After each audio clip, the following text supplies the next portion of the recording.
Fala galera, beleza? Então, bem-vindo agora ao passo 4, né? O último passo do segundo capítulo, que é onde a gente está integrando com o serviço externo lá. Já terminou a integração basicamente, agora a gente vai fazer algumas melhorias e nesse vídeo a gente vai ver como funciona generics no TypeScript, que é uma das funcionalidades mais poderosas, né? Que é o que permite a gente tipar, por exemplo, funções dinâmicas tipo map, reduce, esse tipo de coisa, onde a gente não tem controle sobre o dado que está entrando, mas a gente consegue tipar elas. Então a gente vai usar aqui de uma maneira que eu gosto bastante, que é uma maneira que a gente vai abstrair o Axios. Então a gente não vai expor o Axios para a aplicação, a gente vai expor um módulo chamado request, que a gente vai usando não vai saber que está o Axios por baixo. Isso é bom para desacoplar bibliotecas externas, beleza? Então antes de começar, né, dá like, dá subscribe, se não deu ainda, garante marcar o sininho lá para receber o update, que a gente sempre está tentando trazer conteúdo novo e bastante hands-on. Então, galera, é isso aí. Qualquer dúvida, posta nos comentários, também lá no Slack, e vamos para a mão na massa, né? Então, para a gente fazer, o que eu estava explicando era o seguinte. A gente vier aqui, hoje a gente usa o Axios, né, aqui, a gente está usando o Axios aqui. Então a gente vai mudar ele, né? Porque o que eu quero? Por exemplo, a gente não é obrigado a fazer isso, mas eu não quero que quem estiver usando aqui veja o Axios, né? Eu quero que a gente use o nosso módulo de request.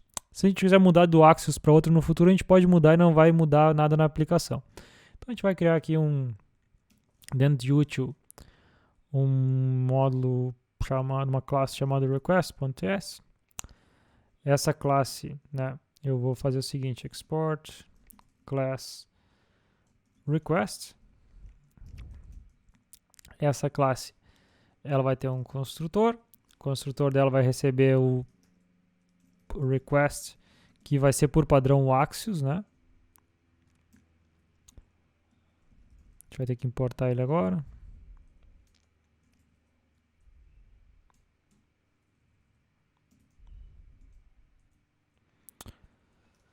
Então a gente importou o Axios aqui, por padrão o request vai ser o Axios, e a gente vai começar, porque a gente só tem um método get, né, que a gente usa. A gente vai começar fazendo esse método lá, o get. Então a gente vai ter aqui um public get. Esse get vai receber um tipo, né? Porque, por exemplo, isso aqui, a gente não sabe como é que o request vai ser chamado, então a gente não sabe qual tipo vai ser. Por exemplo, o tipo que eu quero dizer é o tipo da resposta, né? Tu pode chamar o get para uma requisição de um jeito, vai ter uma resposta, outra vai ter outra resposta. Então a gente precisa de uma maneira genérica do get saber qual é o shape da resposta para poder tipar a resposta que está sendo dada. Para fazer isso a gente usa generic. Então uma coisa bem simples que é uma coisa que o pessoal faz bastante é usar a letra T, né, para se referir a um tipo genérico, né? Então aqui vai dizer que a gente vai receber um tipo genérico, eu abro aqui ele. Então esse método recebe um tipo genérico e depois ele recebe o URL string e vai receber config também. Aqui eu estou seguindo a interface do Axios, né? Vou seguir como o Axios é definido. Então se a gente for aqui no Axios, ó, no get, o get do Axios tem um T. O R eu não vou fazer, eu vou implementar ele mesmo. Recebe uma URL que é string, uma config que é o Axios request config. Então, para a gente ter o nosso request, que consiga usar o Axios por baixo e ser dinâmico como o Axios, a gente vai ter que ter esses parâmetros também. Então, a gente vai ter um config, que por padrão ele é o Axios request config. Eu vou fazer outro aqui, eu vou criar o meu request config, um tipo para ele, export interface request config, que vai estender o Axios request config, que era para ter sido importado automaticamente, não sei porque que não foi. Ok, vamos botar ele aqui. Axios request config. Aqui o meu TypeScript vai estar me dando um erro, dizendo que eu tenho uma regra que eu não posso ter interface vazia, mas aí eu tenho, então o que eu vou fazer? Eu vou desligar essa regra aqui, porque a gente quer fazer isso, né, nesse arquivo, então o que a gente faz aqui? A gente pode desligar essa regra do ESLint. Obviamente que isso não é uma coisa boa, né, mas é que o nosso ESLint ele é extremamente estrito, então não é um problema a gente ter uma interface vazia. Logicamente não faz sentido ter interface vazia, porque se tu já tem um shape definido em algum lugar, não precisa definir de novo. Mas aqui a gente quer abstrair o Axios, a gente não quer expor informação sobre o Axios, a gente quer expor sobre a nossa biblioteca de request. Então a gente vai desativar o lint para esse aqui. Então a gente vai dizer que config aqui, ele é do tipo request config, e por padrão ele vai ser vazio. Beleza? Então a gente falta agora definir a resposta. Qual que vai ser a resposta do método get? Vai ser uma promise, obviamente, né, que é o padrão do método get do Axios. E qual que vai ser a resposta dele, né? Então a gente vai ter que dar uma olhada lá no tipo do Axios de novo. Vamos dar uma olhada aqui. O método get do Axios recebe request e retorna uma promise de R. O que é uma promise de R? Se vocês verem o R, ele é definido como segundo genérico no get, que ele é igual a um Axios response de T, ou seja, T é o shape da tua resposta. E o Axios response é o que o Axios bota em volta da resposta. Então, se vocês lembram como é que funciona a resposta do Axios, a tua resposta e teus dados ficam dentro do data, né?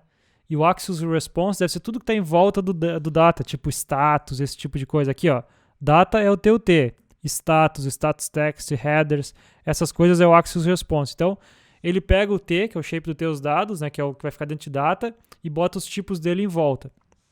A gente não quer expor aquilo ali, então a gente vai criar o nosso estendendo o do Axios aqui, né, export, interface, response. Por padrão aqui a gente vai botar outra coisa para quebrar uma regra só para vocês verem. T igual a N. Vai extends Axios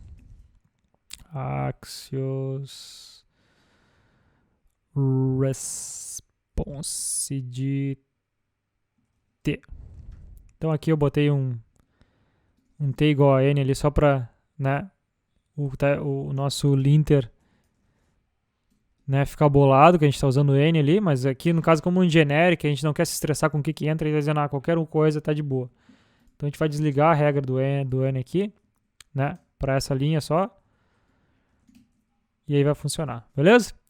Então a gente está dizendo que agora a nossa resposta, ela estende de Axios response T, então agora a nossa resposta vai ter aquele shape lá, a gente vai ter as coisas, e agora a nossa promise aqui, que a gente vai retornar, ela vai ser uma promise que dentro vai ter uma resposta, response, que é aquela resposta com o shape o shape do Axios plus o que o usuário passar como genérico, que é o T, né? E esse aqui vai ser a nossa resposta aqui. Então agora, o que está dando aqui? Tá. Então agora a gente tem que implementar aqui dentro. Como que vai ser a implementação desse método aqui? A implementação desse método vai ser simples. Basicamente vai retornar this.request .request.get. A primeira coisa é o T, o tipo que vai ser passado. E o segundo, a gente vai sobrescrever, se a gente for aqui ver, o R aqui, por padrão, ele é igual a Axios response T. Então a gente vai sobrescrever ele dizendo que o tipo vai ser response de T. Ok? E agora a gente vai passar aqui URL e config. Então a gente está chamando o Axios aqui por dentro da nossa aplicação. Se a gente for agora lá, não se assustem ainda, né? Eu vou mostrar agora a grande diferença, né? A gente vai usar mais coisas, não se preocupem muito. Eu sei que é meio complicado no início assim, de entender generics, mas a ideia é que a gente consegue ter tipos, né, fluindo entre a aplicação. Eu vou mostrar agora para vocês uma coisa interessante. Se a gente for aqui no client, no Stormglass, agora a gente vai substituir o Axios pelo nosso módulo, né?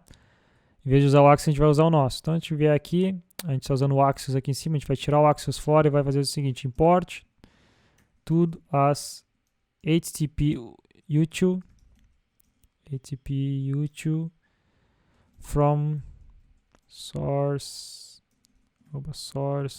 util request. Então, a gente está importando ele aqui e está dizendo que ele vai estar como util. Então, basicamente, esse import estrelinha as alguma coisa vai fazer com que o HTTP util seja um objeto. Então, ele serve como namespace. A gente não usa mais namespace em TypeScript. A gente faz isso, que aí o HTTP util é tipo um namespace.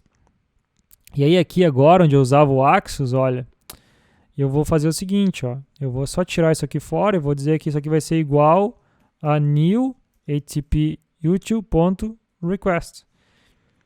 Tá vendo que o HTTP util ficou, não diz nenhum HTTP util aqui em lugar nenhum, mas como eu importei tudo de lá e com a estrelinha e botei as HTTP util, ele serve como namespace aqui. Como o request é um nome que pode ter em outros módulos, né? Aqui então eu estou botando ele claramente que isso aqui vem do HTTP util, então não vai ter como misturar com outros, né? Fica bem mais fácil de entender, sem a gente precisar usar namespace, que a gente quase não usa mais. E agora, se vocês forem ver, não deu erro nenhum aqui, seguiu funcionando. Se a gente for ver o tipo da nossa resposta, não fala nada de Axios mais. Agora, HTTP util.response. Se a gente for ver o get aqui, o get não fala nada de Axios. Então, a gente não expõe mais informação nenhuma do Axios.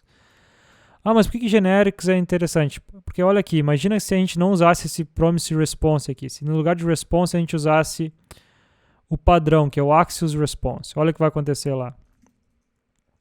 Se a gente voltar aqui agora, o response vai ser Axios response Stormglass.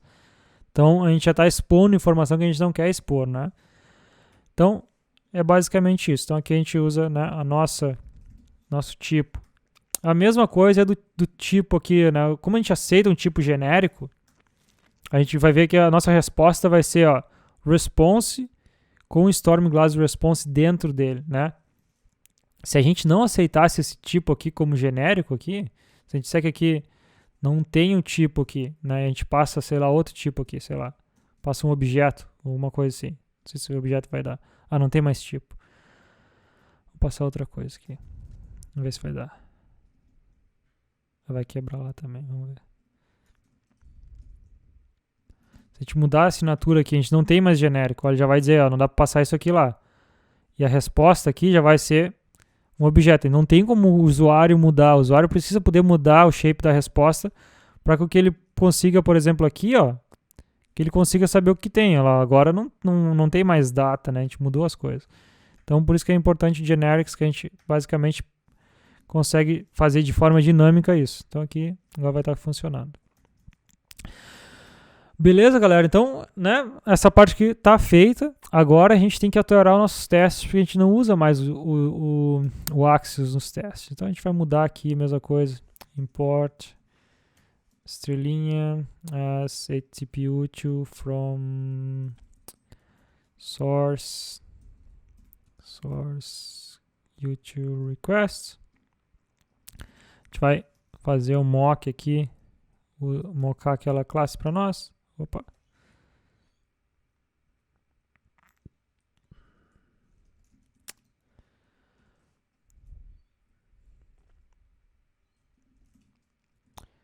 Opa, aqui. Source util request. Ok. Agora, aqui, onde a gente tem esse Axios as mocked para aqui, a gente vai mudar isso para const mocked request. Vai ser igual a new HTTP util.request, né? Vai ser as jest.mocked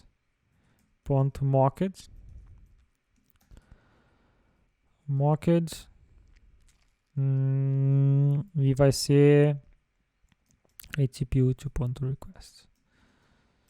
Então a gente está dizendo aqui, né, como a gente já viu naquele outro vídeo, esse aqui eu vou tirar, a gente está dizendo que aqui agora, esse aqui é um pouco diferente daquele outro, esse aqui não tem o type off. Por que não tem type off?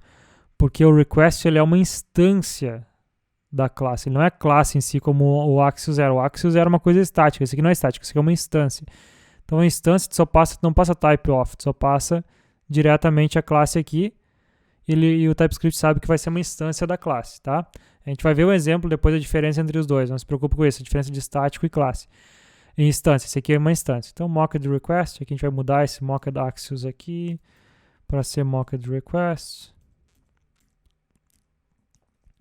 Mocked request. Aqui, ó.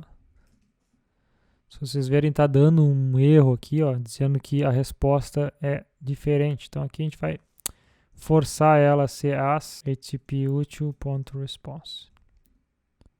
Ele vai fazer a mágica para nós.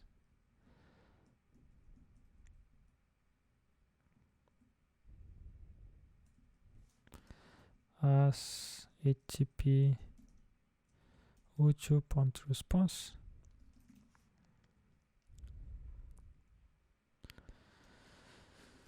O que tá dando de erro aqui? Mocked request.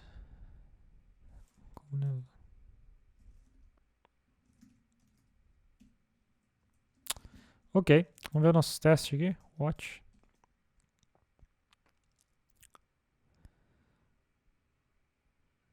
Beleza, o teste está passando, então tá tudo, parece que tá tudo certo, né? Então a gente está usando o nosso novo aqui.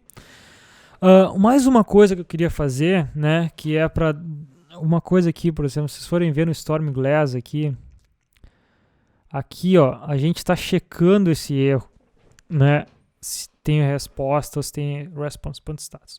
Agora a gente tem uma classe responsável por request, né? E essa classe também deveria ser responsável para nos dizer se um erro é um erro HTTP ou não, ou seja, se é um erro de request ou não. Então a gente vai mover essa lógica para a classe request.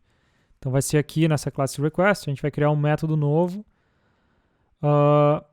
que vai ser chamado, vai ser o seguinte, public static is request error, vai receber um erro, que vai ser um Axios error, provavelmente vai ser um Axios error, né? A gente não sabe, e vai retornar um boolean aqui.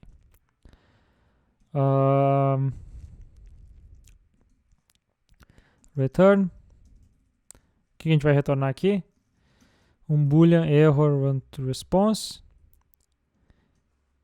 e error.response.status. É isso aí. Se tiver esses dois campos, significa que é um erro de request. Aqui a gente vai seguir usando o Axios aqui. Eu não vou fazer essa classe abstrair todo o Axios. Eu fiz o get como exemplo, mais para vocês verem. Mas a gente vai seguir usando os tipos do Axios aqui para esse tipo de coisa. Até porque, para a gente ter um tipo aqui diferente, né, a gente teria que tipar as exceções também. A gente não fez isso, então não vamos estressar com isso. Então a gente criou um método estático. Por que esse método é estático? Porque esse método não usa o dis da classe para nada, né? Ele não precisa acessar o dis.request. Então ele pode ser um método estático, né? Que a gente não precisa dar um new na classe antes de usar ele. A gente vai ver isso na prática agora. Ok, então agora a gente vai mudar isso aqui agora, né? A gente vai mudar esse código aqui, que em vez de fazer isso aqui, a gente vai fazer o seguinte. atputil.request.is request error, e a gente passa o erro para lá. Que é erro só. Ok? Então agora aqui a lógica foi toda movida para a classe de request, né? Então a gente não faz mais esse is request error aqui. Então isso é tudo lá agora. A gente não tem mais que se estressar em saber. Então se alguma coisa muda na nossa lógica, se a gente quer checar mais um campo, a gente só vai mudar isso aqui e vai aplicar para tudo que é lugar. Então agora aqui, ó, deu erro aqui, ó. Por que deu erro? Porque a gente está usando em modo de teste. Cadê? E em modo de teste a gente tem que mudar o teste agora para mocar isso aí também, né? O teste precisa mocar esse método, né? O método estático que a gente criou aqui precisa ser mocado também, o user request error no teste, para retornar falso. Então a gente vai fazer o seguinte, a gente vai botar, agora que eu vou explicar o que eu falei para vocês, da diferença em usar o jest mocked com estático e com instância. Então aqui a gente vai ter o seguinte agora, ó, const mocked request class. Então agora aqui claramente vai ser a classe, não a instância da classe, atputil.request, porque a gente quer usar os métodos estáticos, as jest.mocked, aqui a gente abre e fecha. Agora, em vez de passar só atputil.request, a gente vai passar o type of atputil.request, para dizer que é da classe em si, não da instância da classe. Interessante, né? Interessante. E aí a gente bota aqui, eu botei com M maiúsculo para ficar mais claro que é uma classe. Então Então agora a gente vai descer aqui nesses métodos que usam erro, acho que é um deles só que usa, né? Aqui, ó, onde ele está tratando o erro, eu vou botar o seguinte: mocked request class ponto is request error. Não chama ela aqui, só faz um return mock return. Aqui não é reject value, é só mock return value, porque ele não é uma promise. E aqui eu vou botar falso. Então, true, quer dizer, verdadeiro. Então, eu estou fazendo um mock daquele método estático dizendo que ele vai ter que retornar para nós true, dizendo que sim, esse erro é um erro de request. Is request error. Ok, is request error. Aqui no teste, reinicia o teste de vocês, porque a gente fez mudança no file system, adicionou método novo e às vezes o watch não pega. Então, às vezes, dei uma reiniciada no watch de vocês e vai estar passando agora. Então, beleza. Então, agora a gente adicionou isso aqui. Então, galera, esse vídeo aqui a gente viu várias coisas, né, de extremamente importantes sobre TypeScript, como generics. A gente viu também a diferença de mockar, de usar o JSMock com arquivos estáticos, né? Estáticos e também instâncias, né, de uma mesma classe. A mesma classe a gente fez dois tipos de mock. Então, esses exemplos são extremamente úteis. E, galera, a gente está fechando esse capítulo aqui agora. E a gente vai começar o próximo logo, que é o forecast. Que o forecast é basicamente o serviço que vai consumir esse aqui. Esse Stormglass Client que a gente fez. Vai ser o serviço que vai coordenar ele, fazer requisição externa. Então, galera, vamos lá. Vamos se preparar que logo a gente vai começar o próximo capítulo. Vejo vocês logo. Valeu!